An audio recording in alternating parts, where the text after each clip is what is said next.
at damhin natin ang presensya ng ating Panginoon. So, umagang ito, ang ating pag-aaralan ay ang karakter ni Noe. Tayo ay mananangin, Panginoon namin Diyos, sa umagang ito, Ama, aming tinataas sa iyo, Ama, ang aming gawain sa mga ito. Lord God, tinataas ko po sa inyo ang presensya ng bawat bata na narito, Panginoon, na iyong tinawag muli upang makarinig ng iyong mga salita at aral. Lord God, ikaw po nawa ang magbabay sa amin upang maibigay ang iyong mensahe makarating sa puso at tumimo sa isipan ng bawat isa, Panginoon.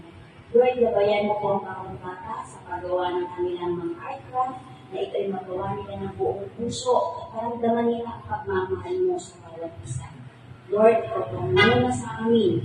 Pagkalain mo po ang bawat isa sa umagang ito, Panginoon, ang mga naghanda ng aming snacks sa umagang ito, ang aming mga pagkabay, si Ma'am Beth, Teacher Yang, at ang aming Pastor Medyo, Panginoon. Lord, sa iyo ang kapuntahan sa umagang ito, naway maging mabunga, mabiyaya ang araw na ito para sa amin. Lord, ikaw po ang aming pinupuri, pinapakita. Tayong lahat ay magsabi na, Amen.